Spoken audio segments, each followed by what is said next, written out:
Hello everyone, good evening, and thank you everyone for being here as usual with our class, and nice to see you all, thank you. Today is 21st of September, and this is our last session for this term, so as usual, please bring your attention and most importantly good intention.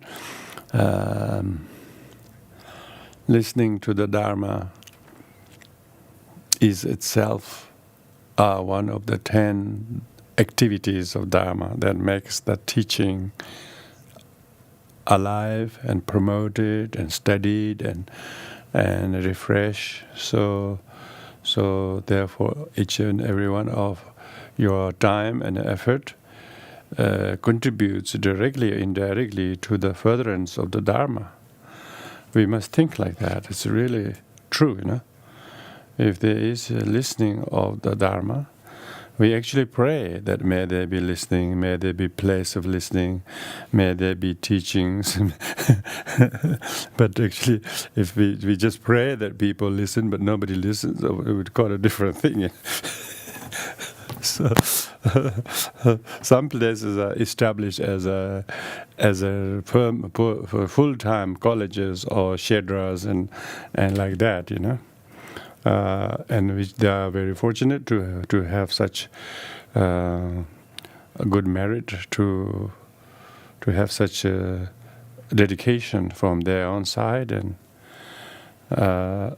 so we are totally dependent on existence of such Sangha community somewhere where Dharma has preserved, practiced, promoted, supported, and otherwise we wouldn't have any of these materials and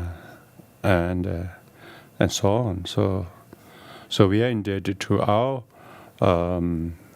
previous generations and Sangha community that existed, that are still we are connected to, our friends and our fellow practitioners, our teachers and their teachers, their teachers, and they really studied. They really listened. and heeded to the teachings. The whole collective karma, collective energy of the Tibetan people, Thailand, Vietnam, Sri Lanka, you look at those, how much of the national psyche of the people has devoted. No matter how poor those countries are, they always have put priority to get their dharma in place. And they may not have looked after the polity of the country, even security of the country, but they have not failed to guard the dharma. And had they not done that, dharma would have been lost in exchange of power and wealth, and then, the world would have nothing left. So therefore, all this continuity of listening and contemplating and studying is called the doctrine. The books in the library doesn't hold the doctrine. There need to be real living tradition of study, students and practitioners who believe, who dedicate the time and energy. So even if we offer, long life of the teachers, what does the teacher do if they live long, if they don't have listeners? Maybe they can go in the caves, maybe. Maybe. But then they got to teach what they realize in cave, if they have no one to teach to. So thank you, everyone.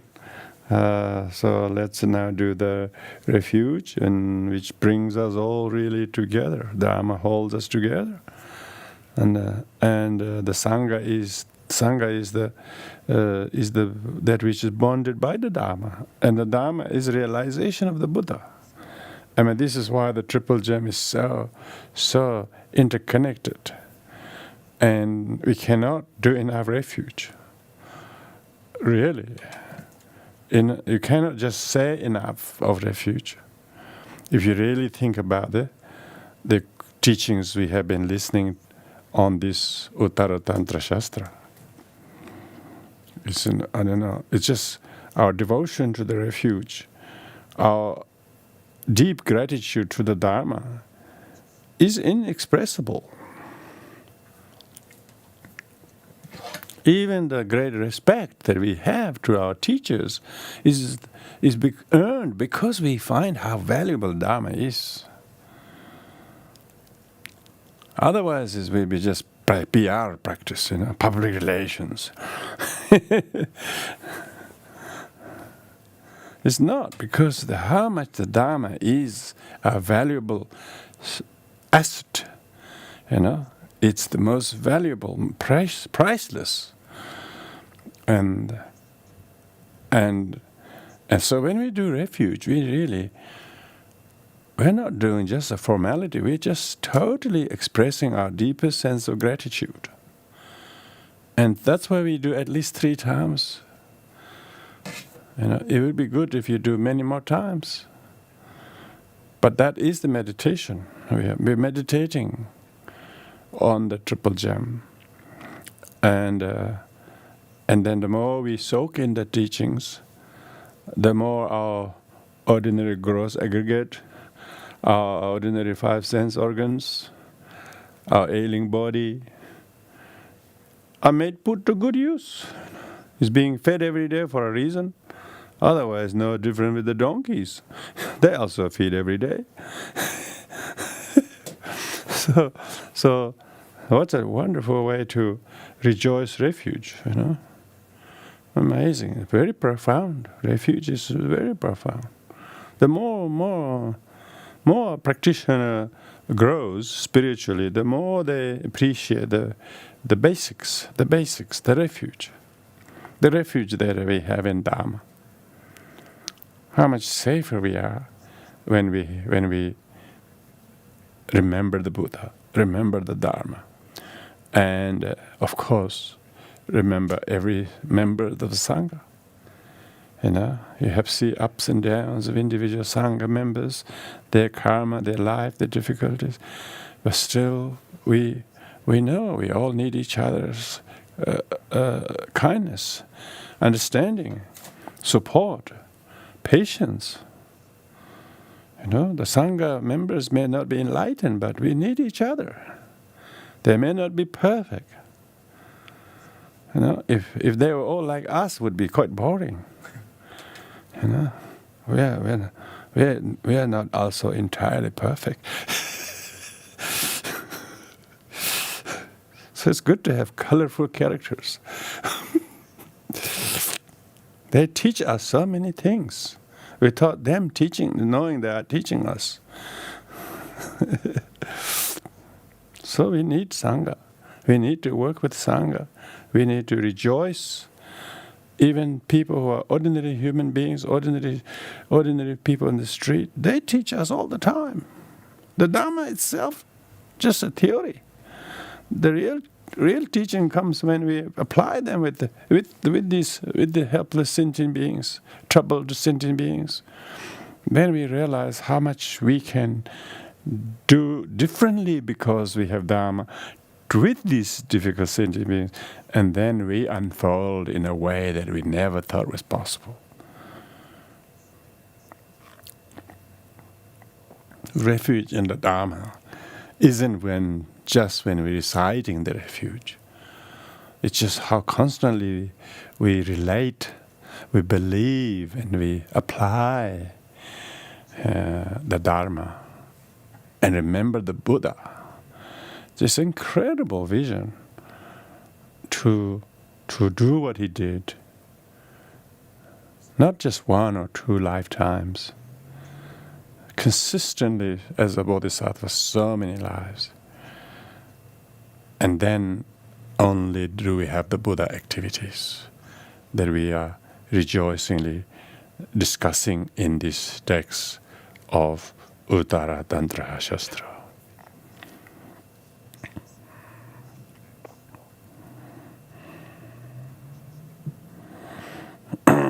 So thank you, everyone. Let's do the prayer of the refuge. Thank you. Join your hands at the heart. Think of all the people who you wish to include in your thought and prayers, even though they may not have met the Dharma just yet, but at least include in your heart that somehow one day may they meet the Dharma.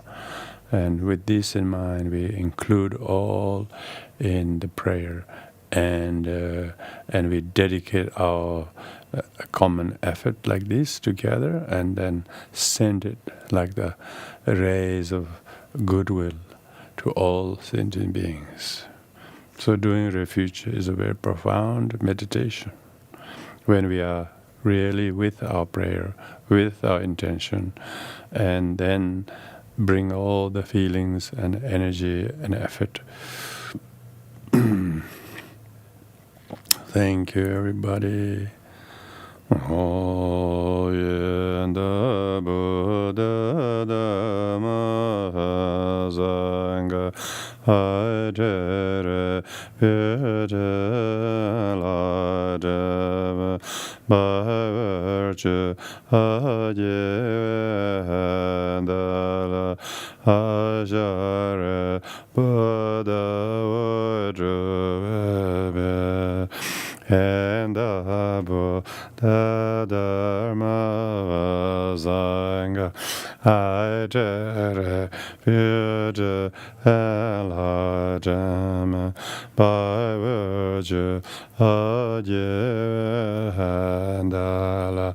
Ajara Buddha Vajra and Buddha Dhamma Asanga Ajara Vajra Alajama Vajra Ajendala Ajara Buddha Vajra.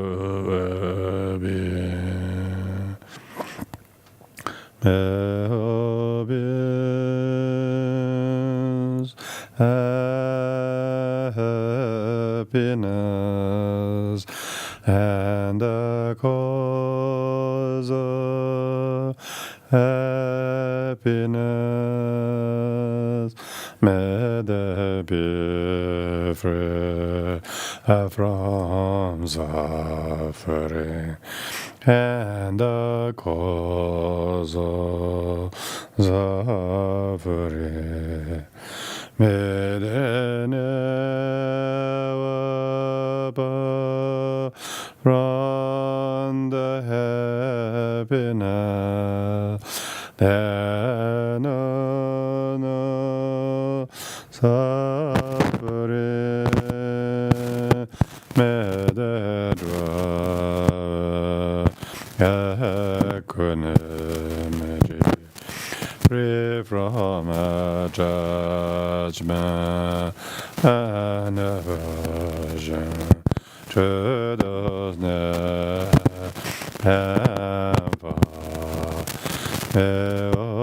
peace,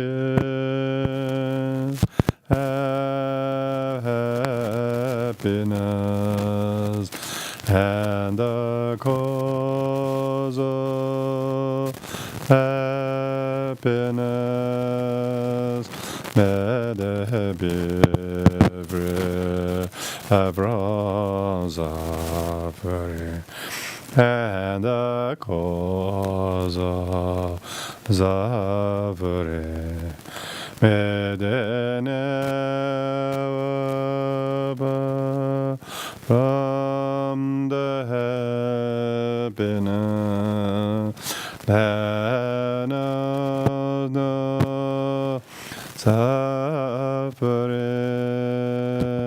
May they dwell equanimity, free from judgment and aversion to the near and far. May all beings happiness,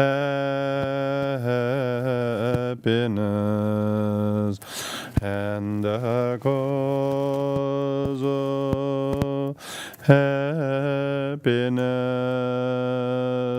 May they be free from suffering, and the cause of suffering. May they never part from the happiness that knows no suffering. May they dwell equanimity, free from judgment and aversion to the near and far. According to the intelligence and bread possession of it, where the and the Dharma agrelo and come will go.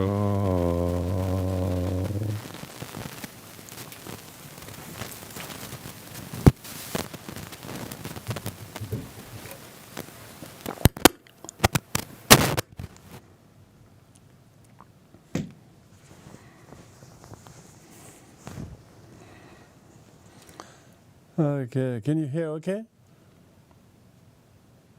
Good? Some buzzing happening in the room here, so I put on this mic. So, so we have been very, very diligent, and everybody has been helping me a lot by being here, and so that I can study these texts in a meaningful way by not only reading the root text in Tibetan, but also reading the Tibetan commentary, and then try to translate these in preparation. And this is the most worthwhile for me. And being able to explain it to you is more like just helping myself to improve my expression of what I understand. Because sometimes you can think you know the thing, but to explain to others is quite a different thing, particularly the root texts like these are very, very sort of deeply coded and very cryptic, and unless you have a good commentary and you have time to study this yourself, it's not so easy, because we are not studying simply as a textbook, as a kind of a to pass examination or things like that. Everybody are grown-up students in human being as in their life and so on. Not just a Dharma student, but have a student of life, and we have encountered lots of things, and often they don't make sense because we don't know what to do. And teachings of this, what do we call Buddha Dharma? The teaching of the Dharma is to teach us how to understand, interpret the things that are relevant in our life. And often we don't understand things. Often we have a very limited way to interpret things, and we often are stuck with those whether we like it or not. And we carry them on our head like big burdens. We don't know how to unload them. But when you are in the downpour of the rain of the Dharma and the wisdom and teachings, the great Asanga is a celebrated monk, amazing, and whose mother is such a visionary woman. She decided to renounce her nunhood in order to produce few sons or children who will study Dharma, and so that it can further the lifeline of Buddhism that she feared will not last long in her country. This is in 4th century. She herself became a bodhisattva by renouncing her nunhood and mother 3 or more sons. So she hoped. Both. I think all 3 of her sons became very great, and particularly Asanga and Vasubandhu. They are cream of Nalanda Panditas. Nalanda Panditas are many, we call in Tibetan Gyen Truk Chok Nyi. Gyen Truk means the 6 ornaments and 2 excellent. But that was a very old fashion. Of course, there are many more, There are many more. In recent years, His Holiness Dalai Lama had an amazing kind of a vision to crystallize the importance of these Nalanda Panditas. Because the Tibetan lineages are so inward-looking. They talk about their lineage, their monastery, their little books. And they forgot about how they all studied the same textbooks from the Nalanda Panditas. Whatever different interpretation of different lineages, it's just fairly superficial differences. They're all talking about the same text that is written in India They are all talking about Indian Buddhism, Nalanda Buddhism. His Holiness is such a vision in order to make the Tibetan fragmented lineages to come together and become one. And remember that they're all a student of Nalanda Panditas.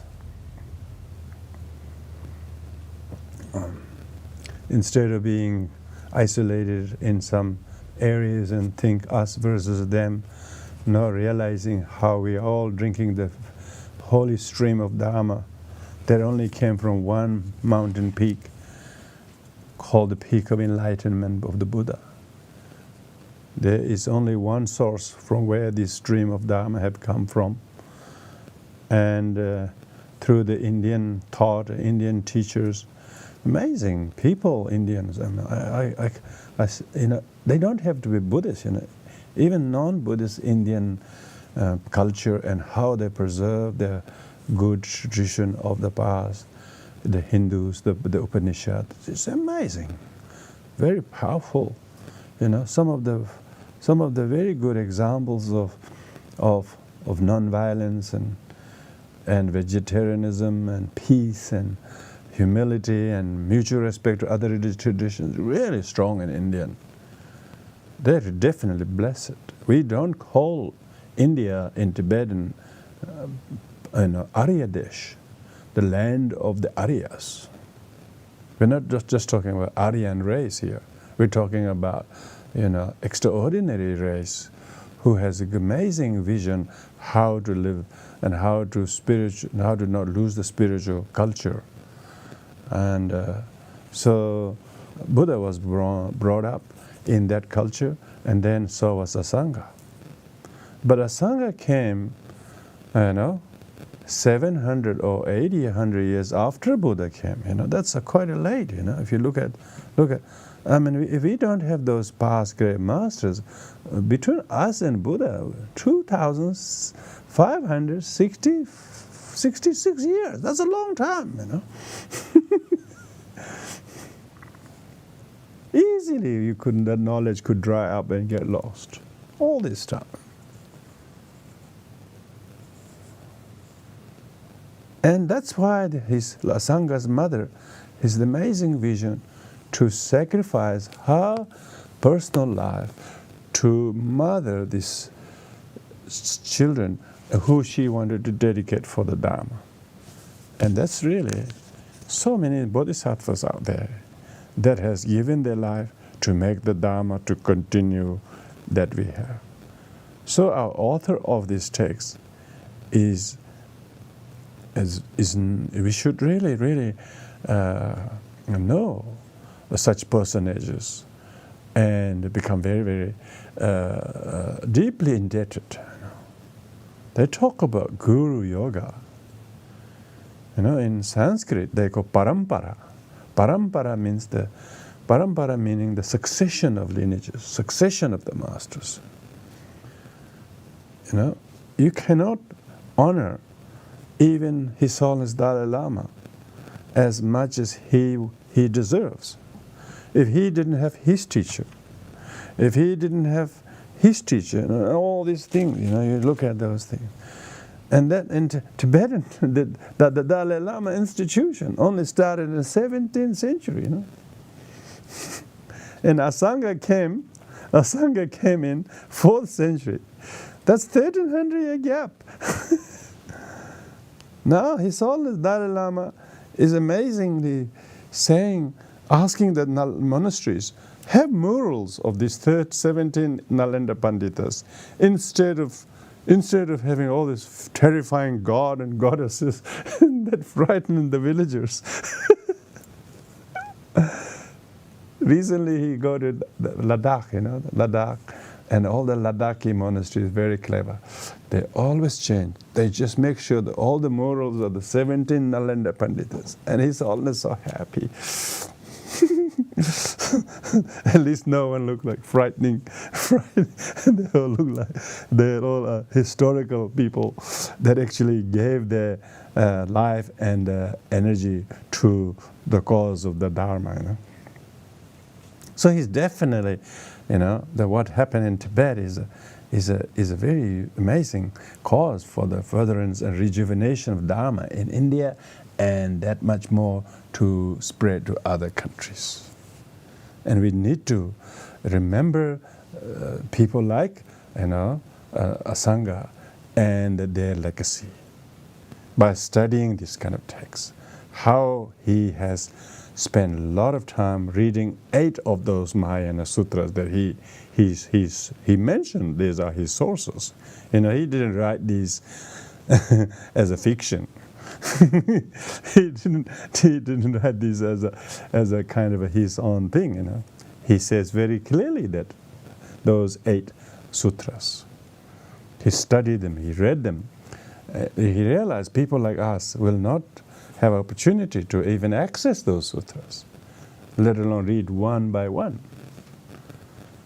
But someone like him goes and selects all these things and then put them into a very coherent way to put in this way such a positive text, this Uttaratantra Shastra.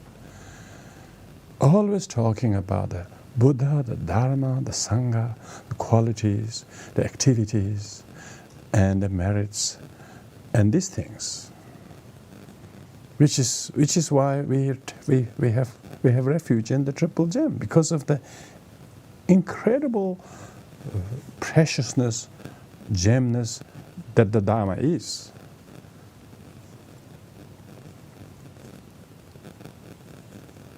Quite a lot of the Buddhist textbooks are quite intellectual, quite dry, and quite polemical kind of nature, always saying the other school said that they got wrong, of course, we are the one who's right, this is what we say, full of that. And this text hasn't got any of that, thank goodness. I suppose you can go into that. I've seen some commentaries try to find a way to attack some people, but it's a waste of time, I think. Not a time for conflict. It's a time to know why we all have refuge in the Triple Gem, rather than whose interpretation is better and so on and so forth. So Asanga is very much in our crown, and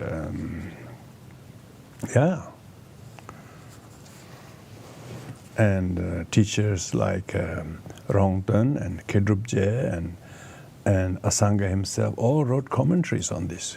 Asanga himself wrote a commentary. And then the more Tibetan commentaries, Gyaltsabje and Rongten's commentary, and then recently many other scholars wrote commentary. And the Mipam, the very famous Nyingma master, his probably commentary is the most recent one, less than 100 over years.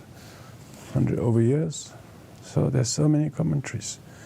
Some of them do get into a little bit of argumentative thing between scholars' views, but generally this text is so much to inspire people about the qualities. So we have been going through these texts, and I wouldn't say we have studied this whole totally, because even though we're going half a dozen verses each night and once a week, and I don't think I understand all of this, understand literally, but to realize and appreciate, as truly sit there and meditate, and what is the kind of the value of this text and the teachings, and how we should synthesize the teachings into the cultivation of bodhicitta, because we have all Buddha nature, and we all have refuge, and we are all entitled to gain Buddhahood, and we all have ability eventually to have this kind of benefit, the activities, because this subject we are looking at is the activity, enlightened activities, the Buddha activities. So just going back to the text, we have 9 analogies, of which we have covered up till verse number 331. We finished last week. So tonight we're going to talk about the 4th analogy, that how the manifestation of the Brahma, and a Brahma-like manifestation. Brahma manifests because he's the king of the gods, and Brahma is the king of gods, and he has amazing power to manifest his greatness, to delight the rest of the other gods in the Brahma, in the desire realm, because desire realm got 6 other gods, 6 other desire realm god. Brahma is only one of them. And so here it looks at how Brahma manifests. So with this it says that firstly how only the fortunate one acknowledges and witnesses and rejoices the manifestation. Not everybody sees the Buddha, the manifestation of Brahma. Brahma's manifestations only accessible to those beings in a God realm. Could not manifest in the human realm, could not manifest in the Asura realm, let alone in the animal realm and hungry ghost realm and hell realm. But nevertheless, those who begin to have the opportunity to access the Brahma's manifestation are regarded as fortunate. So the fortunate ones, it is the fortunate ones who enjoy the exposure to the manifestation of Brahma. And those who are unfortunate do not get. So these are 2 things, yeah? How the fortunate ones receive the manifestation Brahma, and the unfortunate ones don't. And the first one is talking about how the fortunate ones are benefited by the manifestation Brahma. This has 3 subdivisions, but brief explanation, introduction about the Brahma's manifestation, and then second is the activities of the Brahma. Well, how does Brahma's manifestation benefit the people who experience Brahma? And then the third one is the cause of the manifestation. Of course, Brahma is only an analogy, but of course here main thing is how Buddha activity manifests. Yeah, how Buddha activity manifests, like Brahma's manifestation. So the verse 332 deals with the brief introduction to how the Brahma manifests. Yeah, effortlessly and without having to leave the Brahma realm, Brahma may manifest his presence in any divine abode. So this is referring to the Brahma, the king of the god. He is able to reign his power over 10 million lots of 3,000s. 10 million lots of 3,000. His power reigns over 10 million lots of 3,000 worlds. So this is the great Brahma. Yeah? The great Brahma reigns over such, and he does not have to leave or move from the Brahma realm to reign his power to that many worlds, but he is able to radiate his manifestation in all the divine abode. Divine abode here refers to all the desire realm divine abode. There are 6 desire realms, 6 sub realms within the desire realm. Yeah, the Tushita and we call it heaven of 33 realms and 4 guardians and so on. So there are all of those Brahma desire realms he is able to manifest as many as necessary. Effortlessly, his manifestation appears to those worlds. Similarly, Similarly, so just as Brahma, by his effortless manifestation, delights and benefits his subject in the sixth desire realm, God realm, similarly, without ever departing from Dharmakaya. So what does this analogy does? This uses the Brahmaloka as the kind of divine realm, and a Buddhist regard the Dharmakaya as the actual realm, divine realm, and Dharma realm. So without ever departing from the Dharmakaya realm, just like Brahma doesn't have to depart from his realm, yeah. And then the great sage refers to the Buddha. Great sage is Mahamuni. Mahamuni means the sage. The word sage in Tibetan is called tupa. Tupa means one who's able. One who's able to do and know and emanate and be compassionate like no one else can do. So he's the able one. The sage is the one who's able to do things that nobody can even imagine doing. So the Shakyamuni Buddha is the great sage. He's the sage. Effortlessly manifests his emanation in every sphere. So Shakyamuni Buddha, by his having attained Buddha Dharmakaya, according to Mahayana teachings, Buddha Shakyamuni has already achieved Dharmakaya. He then manifested, remember, an excellent Nirmanakaya come to the world while not moving, while not departing from the Dharmakaya realm. He have come to the earth, earth, in order to make accessible to the fortunate sentient beings. And there he manifests himself as excellent Nirmanakaya in the world. This is why we keep the Buddha images, in order that we remember how rare it is for a Buddha to appear in the world. Remember, the appearance of Buddha is much rarer because it is a coming of the Buddha only happens in a bright eon, and every bright eon has many dark eons. And only in the bright eon does the Buddha manifest. So the fact that Buddha has appeared and manifest as effortlessly to make people of fortunate mentality to be able to access. Because ordinary people who have no merit, who have no good fortune, even when the Buddha was born in the time in 2006, they didn't see the Buddha because they don't have the good fortune. So even after 2,600 years, the fact that we can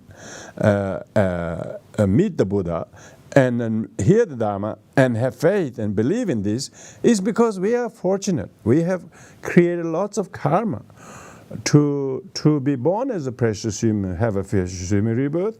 And but even if your life is very precious, even you have all this list of the things that makes a precious human, but if you didn't have the 18th precious human rebirth, which is having faith in the Dharma, if you didn't have faith in Dharma, all the 8 freedoms, 5 circumstantial endowments, 4 personal endowments, all of that will be neither here nor there if you didn't have your own devotion to the Dharma.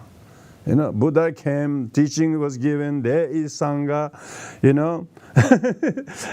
there is classes, there is this, but unless we have faith in the Dharma, who want to listen to somebody every week, If we don't have faith in Dharma, we wouldn't do that because it's not an entertainment. I'm hopeless entertainer. I have I don't know how to entertain anybody. So why we are listening? Why we have this kind of keenness? Because you are fortunate. You have earned merit. You have suffered a lot in many lives, but you have somehow merited to meet the Dharma. And that shows that you are studious to have this. So therefore we should therefore rejoice not only the emanation of the Buddha, Shakyamuni, Buddhas in Shakyamuni Buddha's form, but having becoming the fortunate few, fortunate are very few, and unfortunate are many, But among the few fortunate ones, those who study are actually fewer than those who believe and blindly believe and follow without any understanding whatsoever. Majority of the people just flock into this thousands of people going into some big Buddhist ceremony. They just go there once a year. They just go there for to meet the mother or something, meet their friends because they're going there or there, and they really have no interest to listen to the Dharma because they don't even know what the hell it is all about Buddha nature. Majority are cultural festivals. They are going there for various other reasons. So to have the good calling in us to study and listen and study Dharma definitely is a fortunate one. So we should all remember that we are fortunate because we are able to sun ourselves into this chill of the samsara. So cold. We know exactly where to sit, choose a good spot to enjoy the warm sun of the Dharma. So that two verses explains briefly how the manifestation of the Brahma appears to delight his subject in the Brahma realm and the desire realm. Likewise, Shakyamuni Buddha appears without moving away from the Dharmakaya. He proliferate or he frequent his manifestation to reach the Dharma to the fortunate few. So now we will look at the function of the manifestation. So what is the function of the manifestation? If the manifestation is so great, what does the manifestation do? So as Brahma, just without ever moving, manifests in the sensuous desire realm. So just as the Brahma, without himself actually doing anything effortlessly while remaining in his celestial realm, his manifestations are like a soldier, go to the Kamadhatu, in the desire realm, and then all of them is able to see him, listen to him, and all of the sensorial pleasure are entertained by his manifestation. So the God also seeing him there, abandon seeking other objects for sensual gratification. So that they will no longer, they do not go, they do not indulge in the things they have, but instead they go to meet Brahma, and in order to better their situations. And like that, we too also, we too here, it says here, similarly the Sugatas, Sugata means the enlightened ones, yeah? Sugata is the enlightened ones. Those who are not Sugatas are Durgatas. Durgatas are the sentient beings. Sentient beings are Durgatas. Du is come from dukkha. They're always looking for dukkhas, and they find them all the time. They're all Durgatas. Durgata. Incessant Durgatas. Committed Durgatas. Always go look for problem.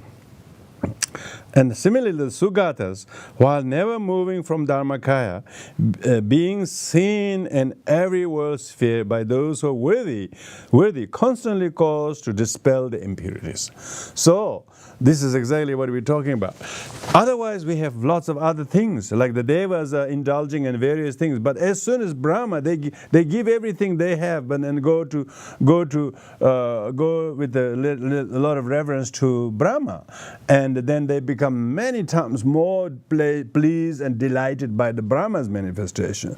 Like that one, Sugatas come to the world and manifest his beautiful form, Rupakaya. In a Buddha, you see the Buddha images everywhere. You couldn't believe why there's so many Buddha images these days. Why? Because it has such a powerful impact, influence for those who lay their eyes on the Buddha image. Because the Buddha images are a kind of a deliberate manifestation of the Buddha Rupakaya, the Rupakaya. So that's why Buddhists don't bow down to the idol so much, but they see the Buddha image represent the enlightened one. And so whoever sees Buddha images, they become so delighted. They straight away dispels the sorrow of sentient beings. When you call the Buddha, when you see the Buddha, people straight away drop whatever they were doing, join their hands. And it gives a reprieve or break from the incessant sorrow and suffering. And when they see the Buddha, when they know the Buddha, when they hear the Dharma teachings, it straight away gives them a rest, give them an opportunity to kind of a break from the sorrow. Like a weekend, Weekend is supposed to be a freedom from sorrow of having to work. So otherwise, sentient beings like Durgatas, always carrying heavy load like a donkey, All of a sudden, when they meet the Dharma, they have able to at least unload their heavy burden and listen and enjoy this holy presence of the Buddha, And what does it do? It dispels the impurities of greed, of hatred, of poor me, and why did they do this to me? All this litany of complaint and dissatisfactions and negativities and conflict and whatever. Once the people truly listen and study Dharma, all of the impurities, all of the dreadful sufferings that they think as caused to them by others are all clarified as not, as it is all created due to many causes and conditions. So the Buddha activity, we're talking about Buddha activity, We're talking about the consequences of the Shakyamuni Buddhas coming to the world.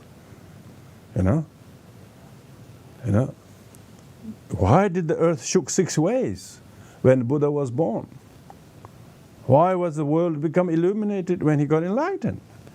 Because there will be much more consequences.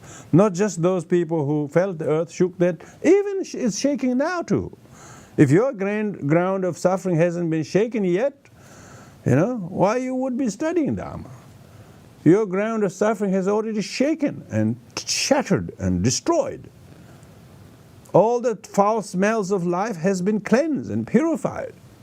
That's exactly what this is saying. It says, constantly cause to dispel all impurities. If you listen, if you meditate, it will remove your anger. If you remove your doubt, it will remove your sadness, poor meanness. All of this is happening because of the Rupakaya manifested in this world, in order that sentient beings like us, like devas, lost in worldly things, and all of a sudden leave them all aside and go to Dharma. And that's exactly what it's talking about. Asanga is not, using this. He is talking actually fact. He was talking about this in 4th century, but it's still relevant today. How many of your smelly socks of life has been washed by Dharma? All the smelly socks of life has been washed by the Dharma's downpour. Yes, it is coming of the Buddha. It is when he taught. He said, I'm speaking this in the language of all humans and gods, nagas, yakshas, rakshas, and in all human language, not just the linguistic languages, but levels of intelligence. He had intended then for you and me, as well as anyone who has the liberty to stop doing Stop watching soap opera, but listen to the Dharma.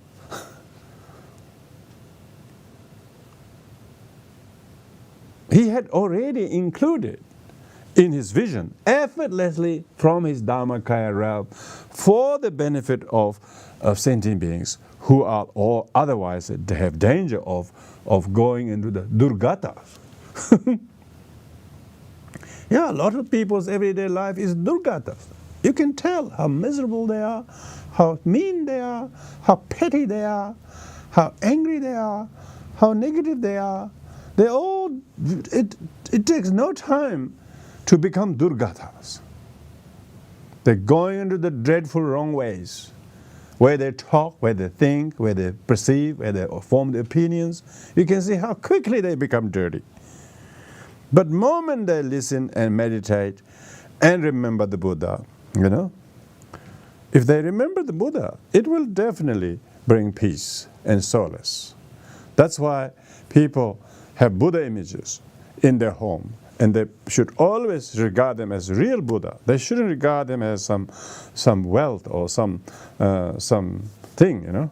These are much more precious than ordinary wealth. All your money is good value, good value, but you wouldn't believe once you know the Dharma, once you really know the Buddha, once you really know how to take refuge in every day and meditate and wash your sorrow, wash the impurity of your life's bad smell. Not only yours, but it will also wash others, so that clearly shows the function of the Buddha manifestation, Buddha activity, yeah? Buddha coming to the world, his mere appearance. They talk about some famous people, they pay for appearance. Buddha's appearance is just incredible, really. His appearance has done ever since, He's appeared and that's it, Buddha appeared 2,600 years ago, and his presence is still felt today. His images, his statues, and his teachings translated in Dharma, various languages, things like that. It's just incredible. We're not talking about today in the kind of a technological, we can call it, internet era. This is a kind of cyber era. This is cyber era, definitely. But we are talking about in 2,600 years ago. It was not cyber era. Even though the proliferation of Dharma may have been slow those days, but you wouldn't believe how quickly it traveled. How quickly the Dharma traveled. Dharma reached China as early as 2nd century AD. That's 200 before Asanga was born. Why? Because it's like the sun's rays. It could not be stopped. Because Shakyamuni Buddha came, and the consequences of his coming to the world, the Buddha activity, is unstoppably reached that far. Even Tibet, so inaccessible geographically, and the people are so stubborn there, so cold. Even there, the last receiver of Buddhism, Tibet's last recipient, except Mongolia. Mongols and Tibetans are same group anyway. They're all barbarians. Drinking hot blood. When they become friends, they actually kill a wild yak. Did you know that? They will kill the wild yak, and they do the bloodletting from the yak's neck, and they both have to drink the hot blood together and then make an oath that they're friend. This kind of people, When the Dharma did reach them, it completely snubbed them off, snubbed their violent, aggressive ways. The Mongol hordes, they call it. Mongols were really hordes, They destroyed and vanquished and conquered 2/3 of the world. Now you go to Mongolia, you can see it's identical to Tibetan Buddhism. They follow the complete Buddhism. It wasn't for the communism that took over that area for good 60, 70 years, it would still be the strongest place. Right now, last 30 years, everything's changed. Thank goodness. Thank goodness of collapse of that regime there, and the Dharma has completely come back there. Why? Because the Buddha activity, that happened there in 12th century is still beating. Still. It has so soaked the bones and marrows of those Mongolian people. Even if the uncles and father were forced to die in torture chambers in that, but young generations still were waiting for them to revive Dharma. Why? Because they were so affected by the Buddha activity. Coming of the Shakyamuni Buddha. Coming of the Shakyamuni Buddha affected such people you would not believe. And these are all the cause, the function of the manifestation of Buddha, the Buddha activity, coming of the Buddha, and how it affected us. Now the cause of manifestation, due to both the power of the former prayers and God's virtue. So this is talking about that the Brahma has amazing prayer to be of such influence to the beings in the God realm, and then the power of the prayers of the Desirem God themselves, and they are effortlessly they can see and witness Brahma, and they enjoy Brahma, and Brahma is able to delight the sentient beings.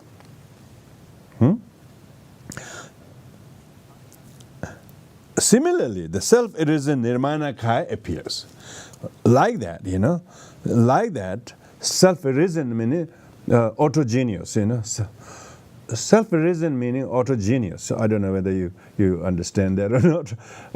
That which has arisen by itself, So the Buddha manifests by itself, by the power of his prayers he made. He made prayers in front of Dipankara and Karkochanda and Kashyapa and so on, and all the merit of would-be disciples ripen, and so therefore when the Buddha was born in the world, it has all the mutual causes condition for all the sentient beings to appreciate the timeliness of the Buddha coming into the world, and then the self-arisen Nirmanakaya, and it's only from the Mahayana's point of view. We don't say Buddha was a little boy born and got really disgruntled with his princely life and then wanted to escape and all that sort of conventional stuff. Mahayana don't tell that story. Mahayana actually said Buddha was already enlightened.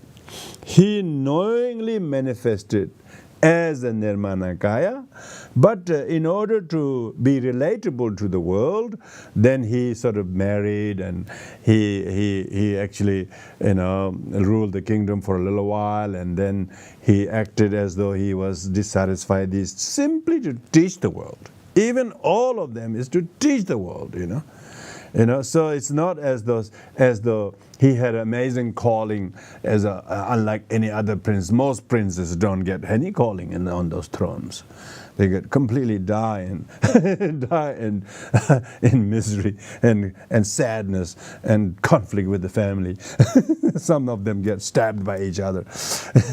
Most princes don't realize on the throne like that, Why does Shakyamuni Buddha as a prince? Because he was already a Nirmanakaya who knowingly manifests in the world. This is Mahayana teaching. Knowingly came to the world so that he can show the way that the highly revered position of a king And so when someone sees how did he abandon that, when he has everything that everybody asks for, wanted, yet he has all of that, but yet he disappointed with that and gave up in search of truth. It's the deliberate manifestation to inspire sentient beings.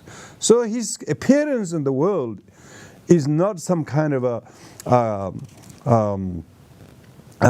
accident, It was deliberately planned. And that's why in you would remember when we read the life of the Buddha earlier in the section when Asanga talking about the 12 great deeds, where the Buddha himself as Shwetaketu in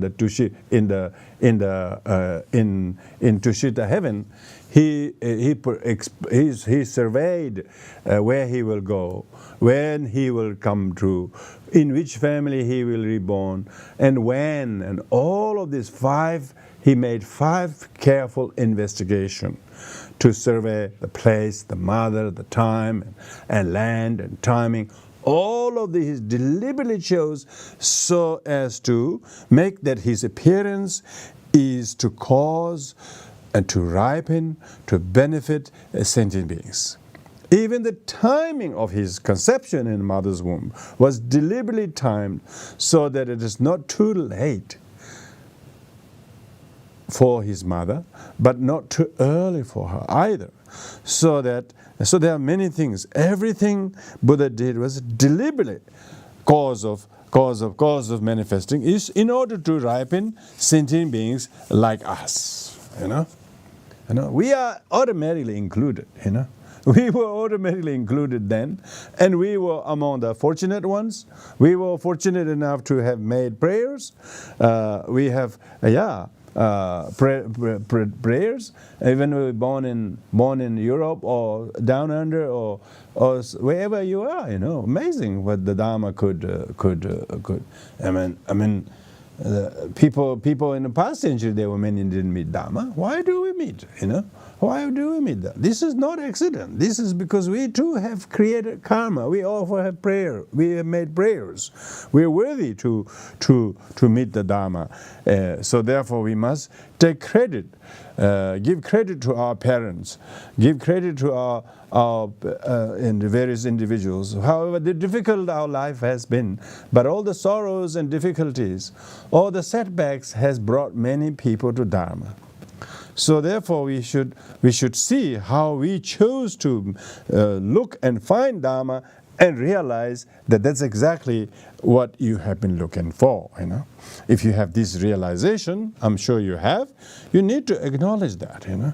These are because we actually have power of prayers and good karma that made us fortunate that we actually are believer in the Buddha and his teachings, that we actually have refuge in the Buddha, not in people, not in schools, not in traditions, not in status of the people. Quite a lot of people are only worshipping status and people and connection.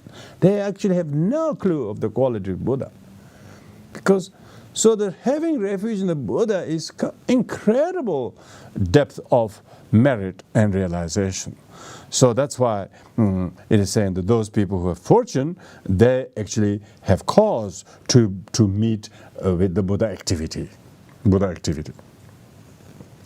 And then next one is how the unfortunate ones, to the unfortunate, even the Nirmanakaya or emanation of Buddhas are invisible. They just walk past.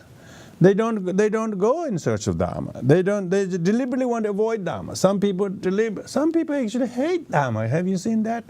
Oh, you're not going again, are you? Almost they think that you are wasting your time, They think it should be once a week or once a month, but shouldn't be everyday thing, They think it's just you are just a fanatic or something. You wouldn't believe how many people have such people in their lives and interferes. And some are interferable, some are not interferable. Go different ways. Thank goodness. go different ways. Why you want to lose the most fortunate, most precious one? Because some disgruntled person couldn't be bothered with you practicing Dharma. Let them go. Let them go to Sydney Opera House and go and some people, screaming and yelling up and down on a stage in the dark in the wee hours of the morning. Yeah. They want you to go there instead. They want you to go there, and you didn't. Very big difference. Yes. So one has to know it's invisible. Even Buddha is there; they don't see it. Some people have met sat next to His Holiness Dalai Lama in business class in airplane, but they still don't know who he is.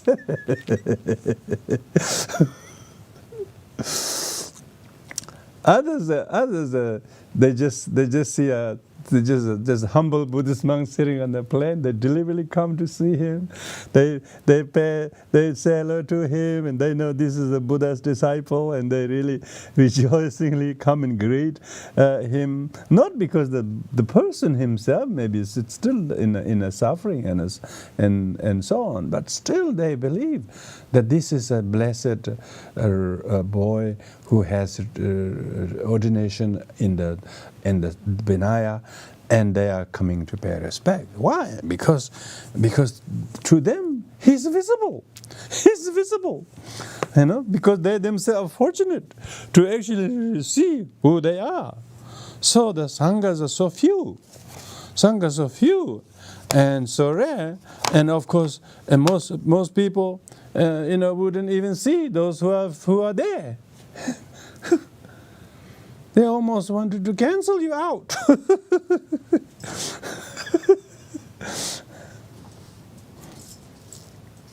So, this one says, after the descent. So this is after the descent refers to the historical Shakyamuni Buddha from the Tushita heaven. He made a descent in the form of a white elephant with 6 tusked elephant, totally white color, and Maya Devi dreamt. It says entry into the womb. Maya Devi actually as a queen of King Shuddhodana and dreamt the night when she fell pregnant. She dreamt that this white 6-tusked elephant entered into her body, and then she felt, when she woke up in the morning, she felt so blissful, and she couldn't stop but tell her beautiful story and dream to the king. So it's talking about that. Entry into the womb of Queen Mayadevi in ancient city of Kapilavastu. And then it says birth, then he was born in Lumbini. The Lumbini is Buddha's grandmother's garden, a garden named after Buddha's grandmother, whose name is Lumbini, by the way, Lumbini. And going to his father's palace, then after his birth from Lumbini, he returned to Kapilavastu, because that shows clearly. This also historically very correct. The Buddha was not born in Kapilavastu. His mother traveled all the way outside Kapilavastu. They say traditionally she was going to her maternal home in Devadaha, even further east of Lumbini. But then on the way he was born. So that's the story. Then after giving birth, going to his father's place, father is the Shuddhodana. His palace is the Hangsawati. Hangsawati is named after a lot of swans, because there's a little beautiful pond and there's so many swans.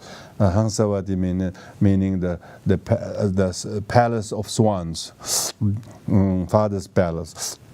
And then enjoyment means that Shakyamuni Buddha, as a young prince Siddhartha, he was made to marry the Yashodhara, the great daughter of Shakya Dandapani's daughter, married to her, and so that's referred to the enjoyment. Enjoyment refers to engaging with the company of Queen Yashodhara. And then enjoyment, then solitary practice, meaning then he, having renounced this the pleasure and position and status and company and luxury, so then he went to practice in solitary. He practiced solitary practice means he went into solitude in the ancient place called the Niranjana, the river Niranjana. On the bank of Niranjana, he went and practiced. So the place where he practiced solitary, these days you can go and visit. It's a Theravada thing. It's a cave on the side of one of a hill near Bodh Gaya. Others think it's elsewhere. Anyway, it's just in that vicinity. So we don't want to argue ways. If there's every single atom of whole India was blessed by Buddha, so I don't want to look particular cave and not go to Niranjana river. Every atom in that area is blessed by the Buddha's presence. So it's and then he practiced. He practiced there, and we subdued the Mara. So subdued the Mara, that is the night before he attained enlightenment, and the full moon in May. So subduing the Mara, because the Mara is the king of the Mara who used both violence and temptation to disturb the Buddha's meditation, because he could see that this guy is going to be very famous if he can't be stopped. And no matter what violence he used, no matter what temptation he used, his 4 daughters, very young, beautiful 4 daughters, he used them to go and tempt and seduce Buddha. And of course, neither violence nor seduction would disturb Buddha's meditation. But instead, all the young, beautiful girls turned into old hags, and all the weapons they hurled on him turned into flower garlands, and therefore he subdued the Mara at dusk, and then in the morning he attained attainment of enlightenment. So Buddha attained the Mahabodhi, attainment of great enlightenment. So this verse actually encapsulates all the 12 great deeds. Can you see that? Attain enlightenment, teaching the path. So that's the teaching the path is the turning the wheel of Dharma for the rest of the 45 years, starting in Varanasi and starting at the DS Park. Depart to the citadel of peace. Yeah, depart to the citadel of peace means pass away into Nirvana. This is in the Kushinagas. Depart to the citadel of peace. The mighty sage, this is referred to Shakyamuni Buddha, Munendra, mighty sage meaning Munendra, he's the Lord of the Munis, demonstrated that he is invisible to those with insufficient share of merit. Yeah, so that Buddha came there, but many people didn't see him. And even today, many people don't know Buddha. So that's why that even if the Buddha activity is such a profound benefit and blessing, but those who do not have the merit, to them Buddha is invisible. So therefore we must have an amazing share of merit, not being invisible, not unnoticing Buddha, but actually noticing Buddha. You know. And quite a lot of the people in the audience that we know each other, as well as others who we don't know, but they will be. You would believe, you would know how long ago you met the Dharma, and you knew it was for you. You know, and that's because you were fortunate that you have some kind of share of merit that you have accumulated. You know those savings in the bank, you know? you have some 30,000 sitting dollars sitting in the corner, and some have laying some eggs there. it's like that. You have the saving of some good share of merit from way back of many lifetimes that has earned you to meet and listen and believe and study the Dharma. But others who don't have such share of merit, to them, even the Buddha activities is invisible because they don't have a good fortune. So this teaching is amazing. It empowers you that we should rejoice. The fact that we had such a share of merit, that to us Buddha is not invisible but visible. The Buddhist teachings are not about believing in reincarnation or reading people's mind or this. It's not. Buddhism is not about that at all. You know, whether you talk about beyond religion or not is not important. You know, definitely it is most rational, most logical, most useful, most effective medicine that you can ever find in non-bottles. This is a medicine that is not in bottle, but you need to have acquire a taste for it. So you have a share of merit that has made you to have this ability, that fitness that you can actually see, because you are among the few. For majority, it's invisible. Like the blind are many, those with sight are few. Only those with sight can see this. The blind cannot see. This is what he's talking about. Buddha activity is very powerful, but it is not one-sided. You got to have your own share of merit to make yourself worthy to find the joy in discovering Dharma. So Buddha activity doesn't mean like a God's power that will save you, type of thing. No, unless you have your own share of merit, even Buddha activity wouldn't save you.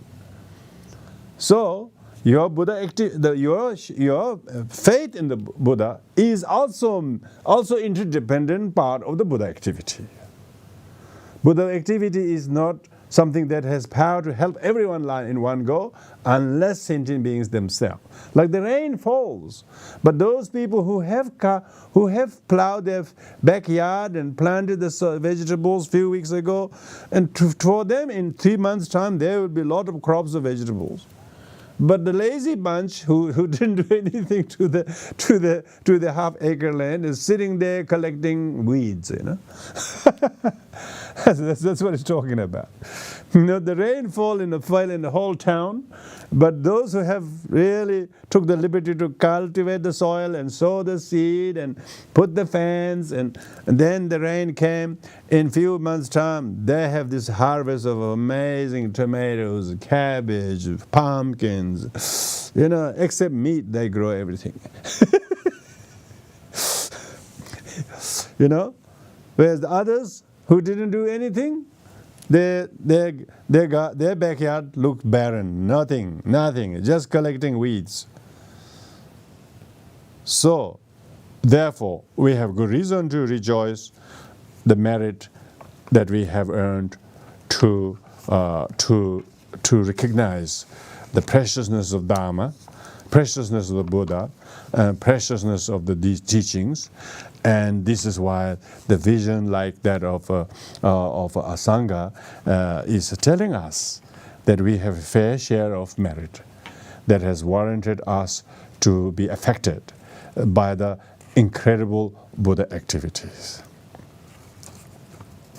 So with that, we'll conclude the teaching there, and now I'm going to do a little bit of reading of the root text. I finished the first chapter already last week, and now we are reading the second chapter, which is the second, because this book actually has 5 chapters. Yeah, the first chapter is on the Buddha nature. second chapter is on the enlightenment. So this is enlightenment. So we finished half of it last week. I'm going to do the rest here.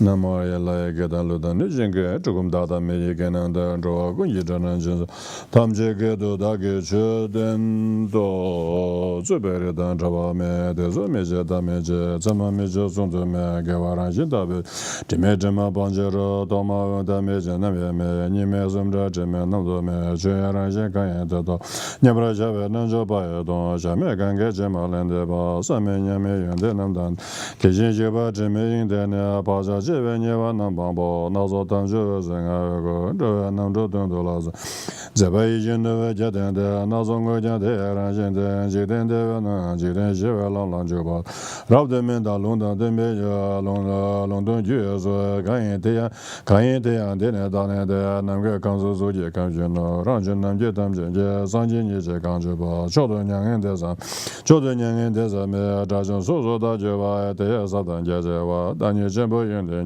je ra bi ra so be go zon da gen je de la sang jin nam je ne ngo wo ni go zen yin ga do na sang je yin de do na yin de ga da ne de ma ni je ri ba ja de ma je jin nam ye me ta ni da ne nam bra nyamo she ja nyam jo da de zo le na na ro do je me nge bro do me da na jo nam je yu yin je che ngo wo ni je ne da be je ne wo za ba sha me da me za me ba nyam me da be da do yon de nam da yang da jo ngo wo ni je gu ne de je je dan zhe me je do ge yu ne me je da ba je bang je sha me la zo ko re na zo jo la zo be je ran ye je ne nan je ro tu je da be jun de da zhe dun ji me je da nam ba do me lun zhe ba de ba je yang gu yi xin de bu zun zhe je lo zo ba long zhe nam bran de do je dun zhe me je ba da ngo bran de je me ba da te ngo wo min de li ne na zo nang wa da ji de zhe ne na zo je no wo de nga me na de yin zhe je na zo be je jia da de nga men bran da tu je zhen ben ji de le ne ji de ne ji je gui le ma ye zhi be ran yin na zo je jia wa ngo bran jia wa da gan de ne bo wa da lom zo ju dan dan bo so ye ne lan ge ba da zo mon ko je ro wa da nge jun ga wa je ba da chang ju ning bo xi ba du de zhen dan da bran ne chang ju ju yin ko la ga nyang de bo xing de na用什么的现在是谁把现在能不多没到东啊他们把学这单节呗什么是从节呗娘人的拉上就的学拉上就的娘人的团队但这边嘛个老师直接的你等把也他当然在领导的他当些了用说呢这把超了名字讲究的论点的撒巴当年的撒当对那样大的这边的那人的这的大产业撒巴也是当年这些的那当我去结果起码当年数结果那么个烂的数呢当波烂呢他们呢将军队也当什么什么当这当见当本场的这些问题这边都讲的我没这几天跟觉得几天跟表达流当说到龙卷那当年他们真正的什么过来偏偏这当波他们这上几年的早晚他别都这人这珍珠港波当波天那边这边这跟边过大年的你说这边这边这大多上面等于对我朋友昨天这天呢这把呢这天去过没这前面这边那到我去的地方没别这对嘛这边让人家对吧对那让对吧对那边也这大把见面那边呢也不老说吧的这当波人呢就等于数据贵当年的起码什么就当把呢去贵大把我也没这等这到没见面白了那边这拉那没这时间嘛对这就是这月把那几件上面就对没这的就没等面这了等到这面这了大面这包这面的把面拉那没别那没办法对这那把没这的原的没这的用啊大概差这这个3年没加的储备的等我们如果3年加我那没一些图这这原的跑到准备上加我3年加他那让就那么他们准的张说这把往到那么讲人没这把全部就那么等着了工作给人那么也完讲就也搞的你把 vowel. So we conclude there, which finish the second chapter, which is the reading of the root text of the enlightenment. So with this, we have come to conclude this session here, as well as we have a few weeks break. I don't know why. That's but I'm sure you will still be soaking yourself in Dharma. You can't not do too much. Reflect now. You should meditate on these things, because you all got the text. You should read those verses. Go from the beginning during this recess and meditate on the meanings, and then try to truly rejoice the refuge and the bodhicitta. Without bodhicitta, you cannot nurture Buddha nature. Even though we all have Buddha nature, they are really rather like passive Buddha nature unless they are nurtured. So we need to study these, read them regularly, and meditate on them.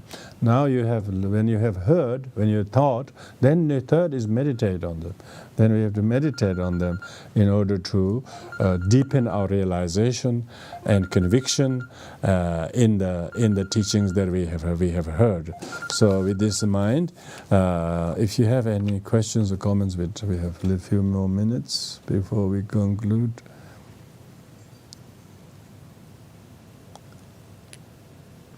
So Rinpoche, could you say that Buddha nature is our nature and bodhicitta is what we have to nurture to get that?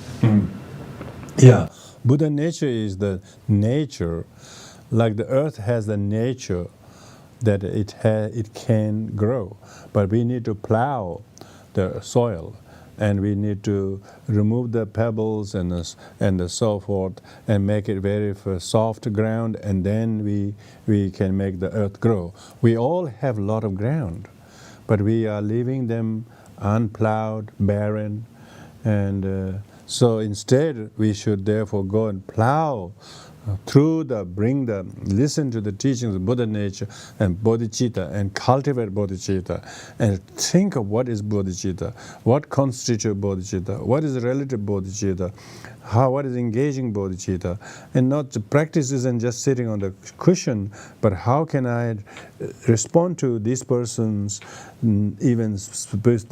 negativity with bodhicitta motivation, with the bodhicitta, bodhisattva activities. When you do that, then you're nurturing the Buddha nature. Only us as human beings who has turned to the Buddha Dharma and refuge can nurture the Buddha nature. Bodhicitta, bodhicitta is the kernel, is the seed. We need to nurture it. We need to sow it, and so the conscious effort to stay very present in the importance of keeping the bodhicitta, not forget this, and then do anything with the motivation that is the conduct of bodhicitta. If we do that, then we are practicing. It doesn't have to be practice on the cushion. It could be your work, your normal job, but do it with that good intention. Or you go and do some volunteer works. Even you do a lot of volunteer work. Most people do volunteer work. Then later on they become so disgruntled they don't want to do it anymore. That is exactly. So that when the motivation lacks, even volunteer job become cause of fatigue and disappointment. When one does with bodhicitta, even your own garden work, even if your own ordinary everyday to day work, you can integrate them with the bodhicitta motivation. The whole chapter on the enlightenment. The enlightenment only is possible when you have nurtured the Buddha nature, which is with cultivating bodhicitta.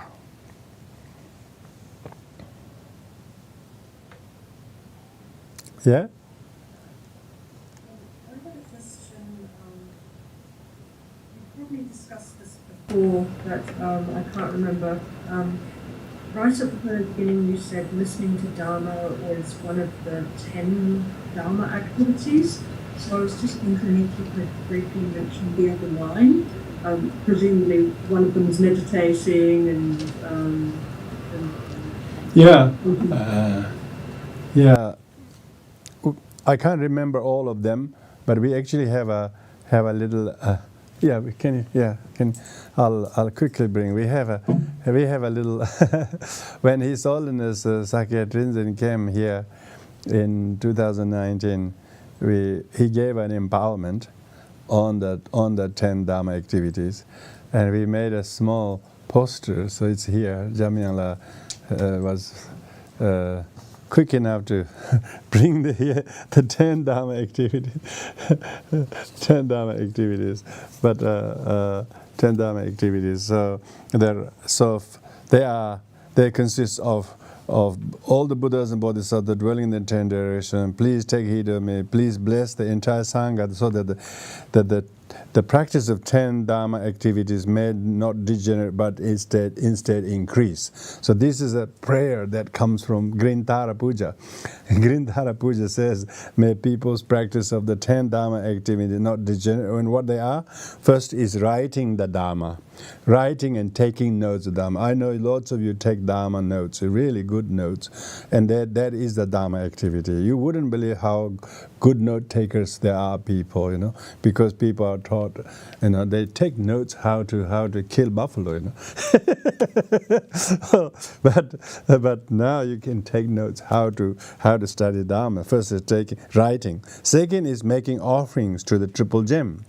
Making offerings. So this means not just go to the temple, but even at your home, a Buddhist should always make a habit of making offerings to the symbols of the Buddha, Dharma, and Sangha.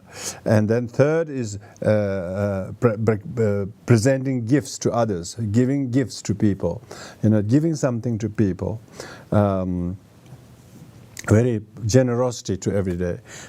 Fourth is listening to the Dharma. This is what we were talking about. This is where you are doing very well there. And fifth one is reading Dharma books. Then it says reading, not just saying, oh, we read it in the class, but just put all those notes together and bind them. And you have already 350 verses there, and all of them put together and make a little book so that you can, and then read them carefully, and if there are other books that you can find the commentary on them and any notes, you just read them. And the sixth one is memorizing some of these verses, like the last verse we talked about. And the seventh one is explaining to others. This is why I do it, not because I know it, but explaining to others explains to myself, and then also helps other people. So explaining the Dharma to others. And eighth is reciting them, mumbling the mantras and prayers, and listing the 12 great deeds of the Buddha, the 32 excellent marks of the Buddha, 18 specific characteristics, 4 fearlessness, 10 powers, being able to list them, write them down, and remember them, mumbling those and memorizing them. And the 10th and the 9th one is reflecting on them. So don't say, oh, we have break on the Tuesday nights and do something completely ordinary. Just do the reflecting on these teachings. Go over those verses and make a good habit to read and reflect on them. And so reflecting on the teaching. 10th one is assimilating the teaching into one's experience. Try to use your refuge in the Dharma. Try to make your refuge in life experiences. Don't do the refuge only in the prayer situation, as I've been saying quite a lot of time. But try to compare in your life situation, your past experience when you were bruised, when you were really hurt, when you got upset. Then and now, where does that experience sit in you, when you have the Dharma? Now reflect on the Dharma. How much of that experience is now poor me, not poor me anymore, not poor me anymore. So try to see how much you have shifted, how much you have changed your experiences, or tell different stories because you no longer are thinking like that. So those are the 10 Dharma activities. 10 Dharma activities. Yeah, so Yeah, yeah. Yeah, who did this? Yeah. I know someone did this for us during His Holiness visit. Here we have a little picture frame. You can get them here in this big shop here. Yeah. I have a question from YouTube. Yeah. It says, what is the exact meaning of bodhicitta? Okay. There's a question from YouTube. What is the exact meaning of bodhicitta? Oh, bodhicitta is altruism. Bodhi means enlightenment. Citta means heart. Heart of enlightenment of Buddha Dharma is altruistically cherishing the happiness and well-being of others and renouncing selfishness. And so it's almost like role reversal, renouncing self-cherishing, seeing that as a poison and the cause of all sufferings, and adopting bodhicitta, altruism, selflessness, as a cause of benefit to oneself and others. So that's why the only difference between Buddhas and sentient beings, the Buddhas achieve enlightenment because of their enlightened heart to work for the sake of others. We are stuck in samsara due to our self-centeredness of think of oneself. So the bodhicitta is heart of enlightenment, which is making a vow to adopt the well-being of others as a priority and being useful and beneficial to others, and then try to relegate one's self-centeredness, making a vow. Bodhicitta are two kinds, relative and ultimate bodhicitta.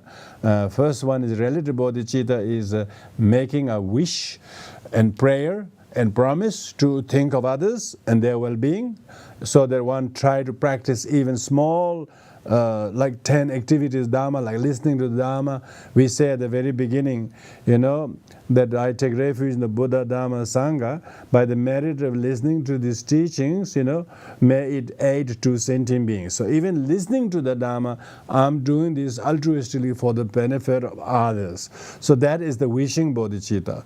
Then actually doing that, studiously studying, reading, learning, and then practicing generosity or tolerance or patience or whatever we do, we dedicate it. We actually do it not as the other practice, but as an engaged bodhicitta. So bodhicitta is a wishing bodhicitta, engaged bodhicitta is actually doing the actual walking the talk, that you can call walking the talk.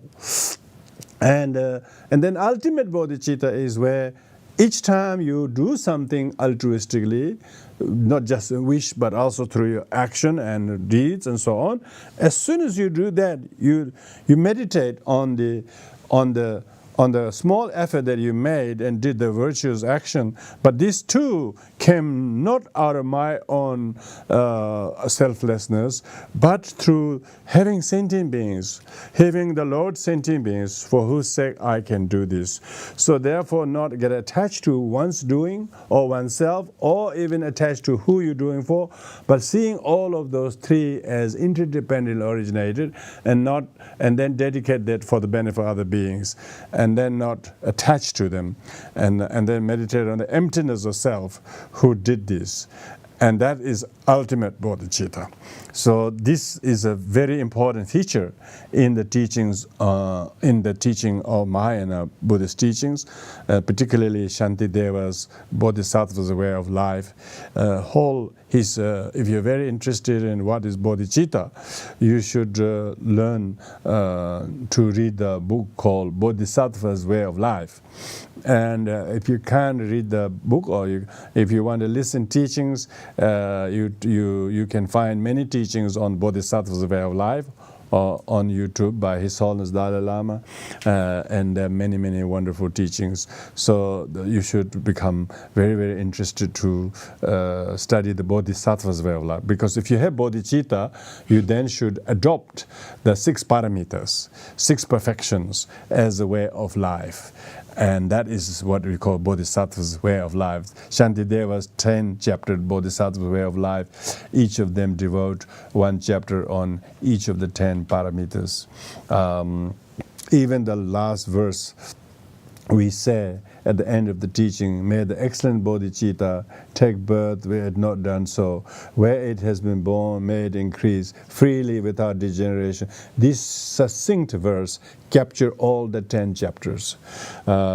Because first you have to generate the bodhicitta, and then you have to give birth of that.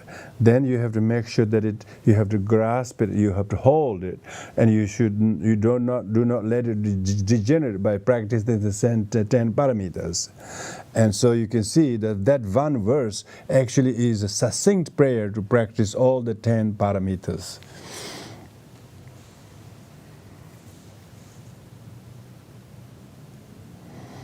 So thank you very much, everyone.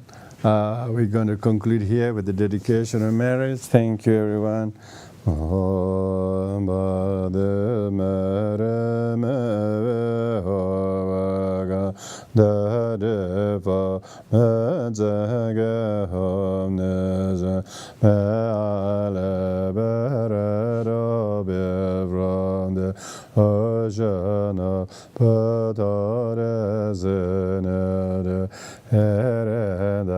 Mahayana Duje whatever merit I have mehobe because to the Mahayana Duje courage manjushinya wode azama dabara de la Valove Ode Zamba Ajade Dege Ode Mere Mede Zele Bode Jida Tebe Vedanaya Danza It has been Bomeding Relevedade generation.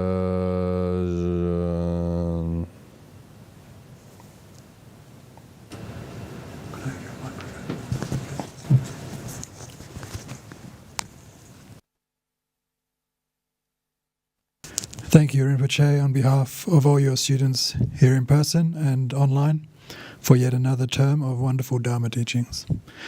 We have a break now of just over a month, and we'll reconvene on Tuesday the 25th of October for the fourth term of 2022.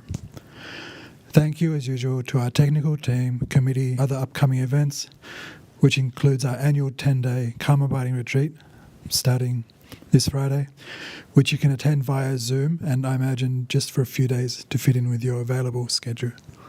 Thank you all and take care.